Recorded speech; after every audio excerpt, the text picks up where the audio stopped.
Hi, everybody. Thanks so much for joining us here today and welcome. As Christina said, my name is Deanna O'Connor, and I started the Speak Up Club initially to help empower women in business to be more confident in public speaking. And as it turned out, one of the huge issues that keeps coming up in workshops when back in the good old days when we did them in real life was that people are very nervous around meetings. So if confidence in meetings is something that you want to work on, I'd suggest you go back to Iconic's brilliant YouTube channel where they have all of our previous webinars available to view, and you can see some other great stuff. Well, I think it's great that I've done on building up your confidence for meetings. So today we're going to kind of level up a bit and look at when you've got confidence, you're able to speak up in meetings, how to get exactly what you want out of those meetings and walk away feeling like you really aced it. So the key takeaways that I hope you'll leave with today are knowing how to really prepare yourself before the meeting, how to use the actual physical space when you get back into a room with other people. Then we'll have a little talk about, the difference between actual real life and Zoom meetings too, because that's where most of our meetings are taking place these days, or other web platforms are available, WebEx, etc. Then a little bit about your own kind of personal presence. So this can apply to how you come across in real life, but also how you will come across on Zoom and things like that. And then finally, the bit everyone's always waiting for is the technique to kind of get what you want if there is a discussion or a debate or an agenda that you've gone into the meeting with. So let's get going. Excuse me, I'm a little bit coffee today. So firstly, we're going to talk about how to prepare for meetings. This is really just about kind of getting your thoughts straight in your head before you go. So a really simple example of a meeting could be, what are we going to do for our Christmas party? Or it could be something much more serious, but I suppose it might be what charity are we going to give our Christmas party money to? So if you go into a meeting with an agenda, it's good to be really clear beforehand what your agenda is. So what is the result you want from this meeting? Do you want to sell a product to some new clients? Do you want to get your decision favored over someone else's decision? Really think about what's the best result for you going into that meeting. What is it you really want to get out of it? And, sometimes it's like pick your battles. There might be a few things, pick your priorities, because if you are in conflict maybe with other people in the meeting and they have different agendas, then decide in advance, what are you willing to give a little on, and what are the things that are really important that you do want to make sure you get out of that meeting. So then we need to think about who those potential conflicts are, who are the detractors from your ideas, and who are your allies. And sometimes it's good if you have an ally, maybe to have a little chat about in advance to try and work together in the meeting as well. Now, potential conflicts it doesn't necessarily mean conflict is going to arise, but it does mean it's somebody who has a different agenda to you. So they want thing A, you want thing B, and there could be, a few other people who have different ideas as well. And some of those you won't know before the meeting. Some of them will come up in the meeting, but it's good to have an idea who you're going to need to maybe diffuse some conflict with, or who those people will be in advance. And I'll come back to this when we're discussing the technique at the end, but really, I think it's very important to try and do what you can to diffuse any tensions with potential conflicts and be positive to them, and where you can, give a little and back them up on things they want that aren't so important to you. So if there are little things that really don't make any difference to you, but they're pushing for, be supportive to them on those matters, and we'll come back to why later. So the other really important thing, especially if you are going into a meeting with potential clients, is of course to have all of your facts and figures to back up any potential questions. But this can also apply, within your own company where you are trying to push for something. So just do your research. I mean, that's a given anyway. So when we do get back into the physical meeting room, obviously this is something that's you can just take this information and park it for a while at the moment, but if it's a meeting that you really want to go well and establish trust, and this is really important if you're meeting new clients, for instance, or pitching, something like that. So establishing trust is a really good thing to do. So just thinking about that physical space. So equal height chairs is something that usually there will be equal height, but there's can be certain, if one chair is higher, it can mean someone is looking down on other people. It can put them in sort of a power position. So you don't want barriers like that. Again, if you are sitting across the table from someone and it's just a one-on-one, then, if someone is in the big boss chair, they're in the power position. If someone's on the little rubbishy fold-up chair, they're obviously not. So think about making people comfortable, making sure there are equal kinds of chairs, or if you want to be in the big boss chair, making sure that you're not on the rubbishy chair. And then if you are thinking about that meeting where you can be opposing each other sitting across the table, maybe you don't want that. Maybe you want a more informal vibe. Maybe you want to establish trust. So maybe you actually, if you're in a one-on-one meeting, have the option to move to a corner of a table so that you're at this 90-degree angle to each other. So you're not facing each other, you're sort of side by side, but not directly side by side. So you can still see each other if you're on either side of a corner. That's really good for just a very informal, building trust kind of a meeting, where you can share what you're looking at as well. So you can share some maybe plans or drawings, or looking at the screen of your computer. So you're really showing there's no secrets here. I'm sharing, I'm collaborating. Side by side is a little kind of too intimate almost, unless it's someone you're quite familiar with, because then, it can be good if you're collaborating with someone once you've maybe won that project and you're working on it together. So you're going back to look at those drawings or those plans or those sales projections, whatever it is.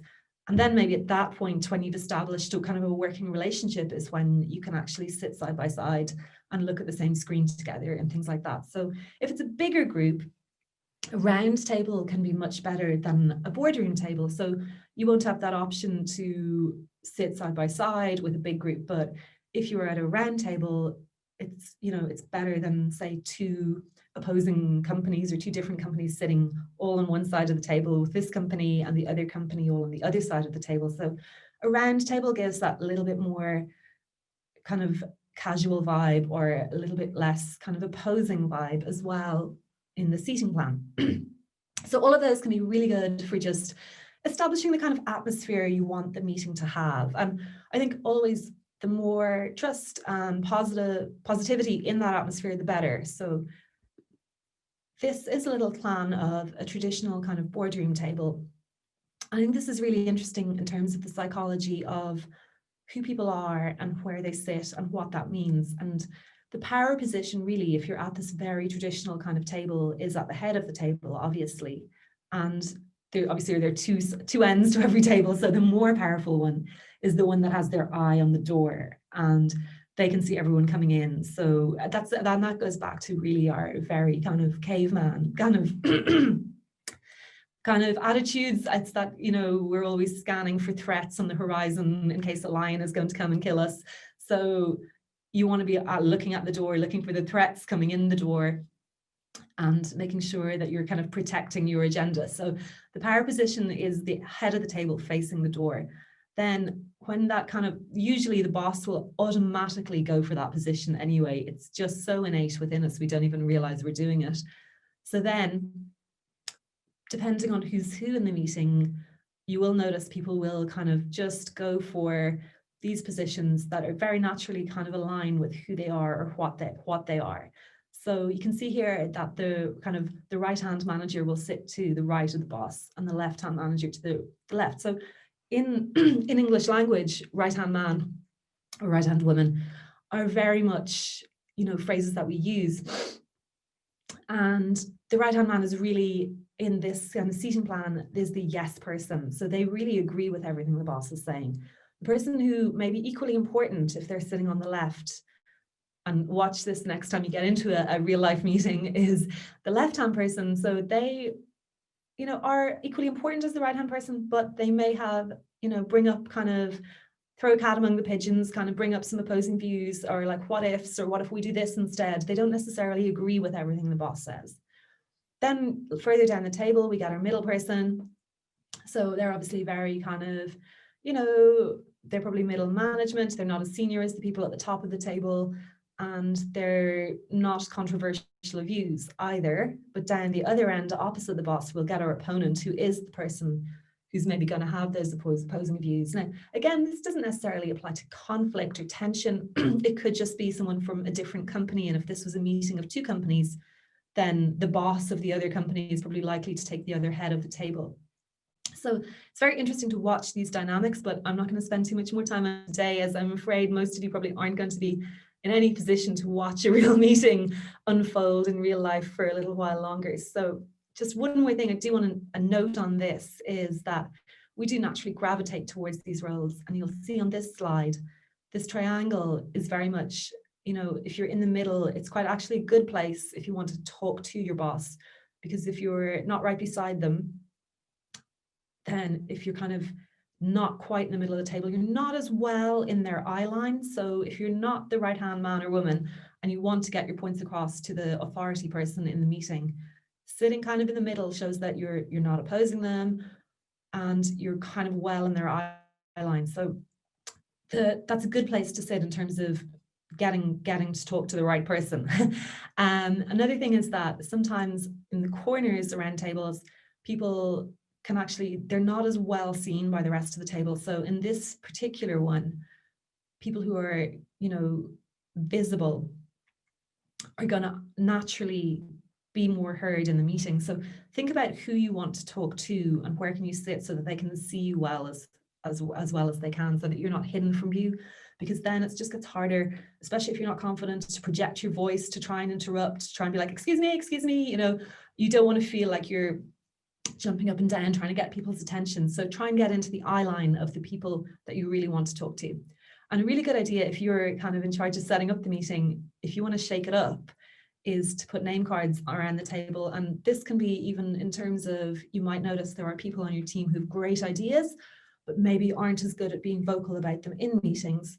So just moving where everyone's sitting can give those people who don't speak up a lot a chance to speak and contribute more to the meeting than they usually might. So then everything has changed and all of the rules have changed at the moment, and there hasn't obviously yet been as many psychological studies done and things like that we would have, there's a lot of research in psychology into how things are in the real world meetings, but one thing we do know about Zoom is that it can be exhausting and fatiguing.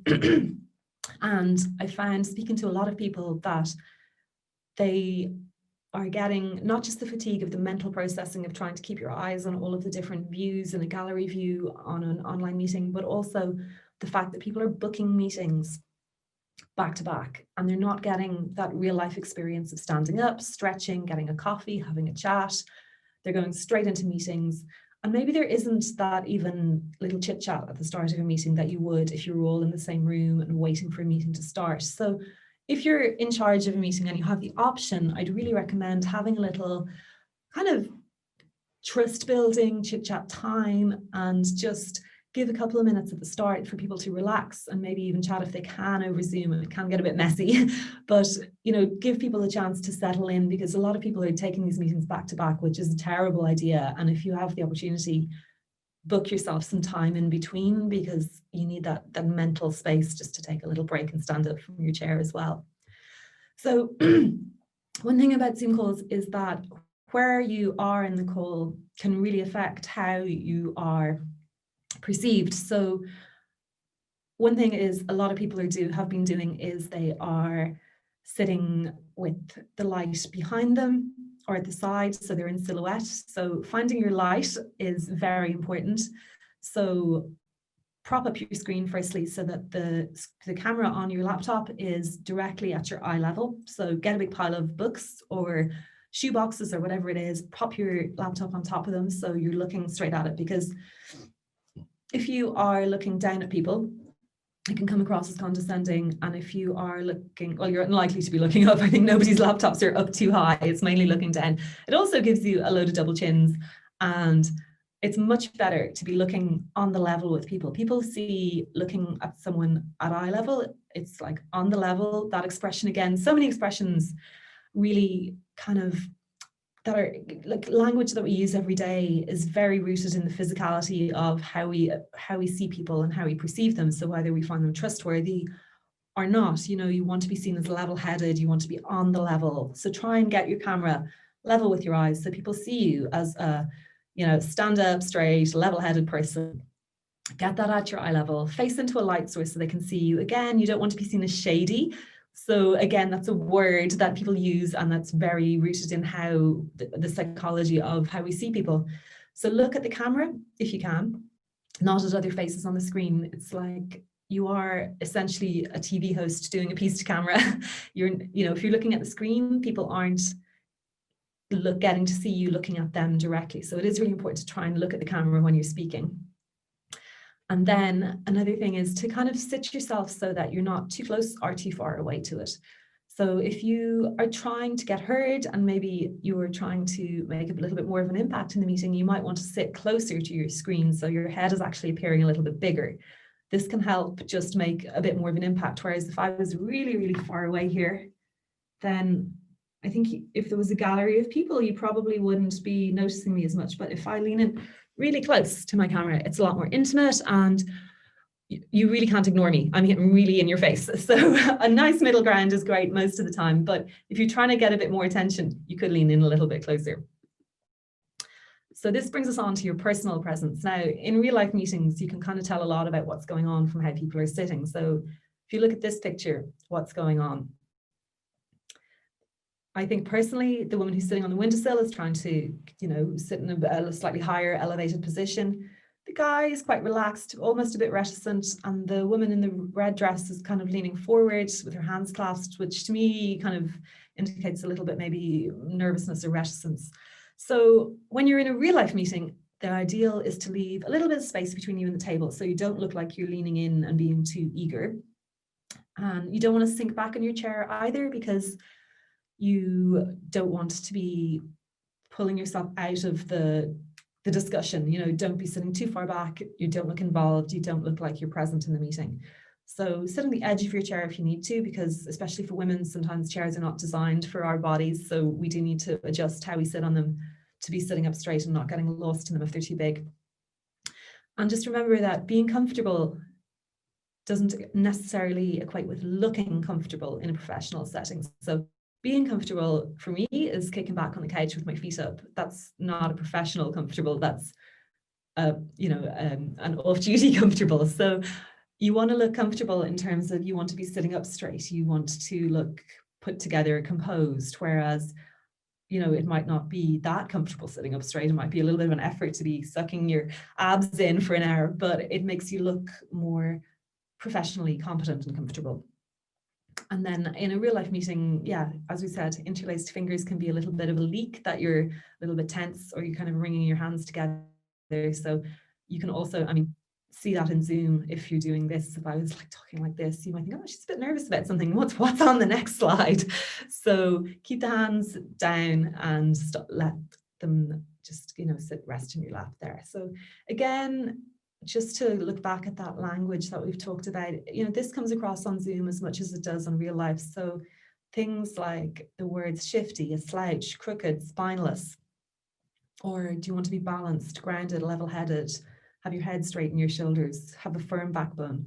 So all of these words that we use really are rooted in how we hold ourselves. So just again, don't want to keep sounding like your mother telling you to stand up straight and sit up straight, but it is important. And again, the way we sit, even sitting and even on Zoom, you can still see, authority versus approachability really comes across. So in terms of establishing that trust in a meeting, you want to be approachable but firm. And I think there's a nice middle ground. You don't want to be, sitting there with the hands behind the head, being that kind of authoritative, but kind of showing that power play. You don't want to be slumped over, looking kind of like you're not confident. So you don't want to be very kind of arms crossed and kind of leaning back, kind of looking like you don't really kind of, you're not really engaged in what's going on, or you're not into the idea. So just kind of remain neutral and keep firm. So another really important thing which has come across to me with the work I've done with someone in particular, had found that she didn't feel like she was being listened to in meetings. And what we found when we filmed her and did work with her kind of talking and rehearsing things was that when she speaks with her head like this. And that was one little thing we had to change, because this is what I do when I'm listening. So kind of cock my head to the side, and it's called a listening posture. And if you're sitting in a meeting on Zoom or in real life and you're like this, when it's your turn to speak, you need to put your head up straight, because if you're not, people won't realize you're speaking because your head isn't in a speaking posture. So that can be something over Zoom you need to check yourself and get that head level before you go to speak, because otherwise people won't realize, they'll think you're still in your listening posture. So if you're trying to interrupt with your head like this, people, if they're visually checking who's going to speak, won't think that it's you. So remember to move into your speaking pose and out of your listening pose. So then finally, the technique for getting what you want, which is, I think, what you're like, come on, get through all the theory. Yeah. So I would love to do this with people in real life, because this is really a role play thing to show how it works is most effective. But for the purposes of a webinar, I'm just going to tell you the techniques. And if you have a family at home or anyone you can rope in to try it, please do. I highly recommend it, because when I first learned this in a training, I was the person who was given the little slip of paper that said, you're going to get what you want in this meeting. And I, at the time, was doing this training with a lot of people who were very senior to me in my own workplace at the time. And I was like, nah, I don't think so. Like, there's one person in my group who always gets what they want. Like, there's no way I'm going to win this one. And I was really amazed by it when I did actually, this technique really worked. So what it is that in a meeting, people really want to be heard. Some people, and I'm on a lot of committees, so I really noticed this, that people just want to get their 15 minutes of fame almost in a meeting. So the key thing is that don't be the blusterer who comes in talking and just talking for the sake of it in the meeting. So hold your powder. At the start of the meeting, if you have one thing you want to get out of this meeting, keep it to yourself. And that seems counterintuitive, but it's true. So use the meeting. If you know the meeting is an hour long, use the time in the meeting to make allies. So this is what I was talking about in that slide earlier, is that you want to see who's for you, who's against you, who's with you. Maybe you might know that already in terms of what you want to get out of the meeting, but you're not talking about what you want to get out of it yet. You have to be very, very clear on this. So you don't mention your agenda at all. You let everyone else fight among themselves. The people who you particularly think don't want what you want, try and agree with them on things that don't really matter to you. So try and give them support where you can, so that they become your allies. So if they're talking about and it really isn't relevant to your department or your job or whatever it is, support them if you think it's reasonable to support them. Make shows of support to people around the table during the meeting. Still don't let them know what you want though. So by doing this, you're making allies, you're making people who maybe had different agendas to you feel that you're a supportive co-worker. So they're establishing this bond with you all this time. People are feeling listened to, they feel like they've got their points across. And for a lot of people, it's not so much the thing they're trying to push for that matters. It's just feeling like they have got their point across or they've been heard. Unfortunately, a lot of people go into meetings not to maybe do the best job or get the best thing to happen. They go in to feel heard. They go in to put their point across. And so it's really important that everyone around that table feels they've had their point heard. And meanwhile, they could be arguing. For instance, the example that I did in a role play was we were deciding where we were going to have our Christmas party. So there were maybe 8 or 10 of us around the table. Everyone's arguing about where to have it, the benefits of this place, this is a lake bar, blah, blah, blah. And I'm going like, oh yeah, that's a nice place. I've been there before. I've had food there. It was really good, blah, blah, blah. So agreeing with people on lots of points, but not putting in my point, not arguing with anyone. Only, it's like your mother always said, if you don't have anything nice to say, don't say anything at all. So you're saying positive things to other people's suggestions all the time. But meanwhile, it'll probably get whittled down to maybe the last 2 or 3. And then you're running out of time and you're like, okay, this is when I come in with my suggestion. And at that point, when people have kind of got to 1 or 2 decisions that they're fighting over, you drop in your suggestion. And then it's like this fresh idea that no one has had a chance to argue against yet. Everybody likes you because you've been really supportive and positive for all of their ideas. And at this point, they're like, oh, she's nice. That's a good idea. Let's just go with that. So it sounds ridiculously simple, and you're probably not going to believe me from just telling you on the webinar today, But unfortunately, given the webinar kind of setup, we can't really do the role plays. But if anybody ever wants to, like, I would say if anyone wants to come back and just do a workshop where we purely workshop that theory, I'd be very happy to host it. So that you can kind of try it out in real life. But I wanted to get the theory over to you first. And then if you do think that's something you'd like to actually, I know most of you probably have your cameras off today and don't want to be in a little breakout room when you're in your pajamas still at home. So we can take requests for a workshop if you'd like to do that, and you know, get into a real life breakout room with other people, and we can talk about it later. So please do say that to Christina if you'd like to, and I'm very happy to take any questions now. So we have a few minutes left for those. So if anybody has any other questions they want to get in touch with me in real life for, these are all of my details. So you can get on to me email, phone, text, Facebook, Instagram, Twitter, LinkedIn, all of the things. So thank you so much for joining us today. I hope that we are soon back in real life meetings where you can really use all of this. But I think that technique will also work on the virtual meeting world. So best of luck, and I hope you get a chance to try it out.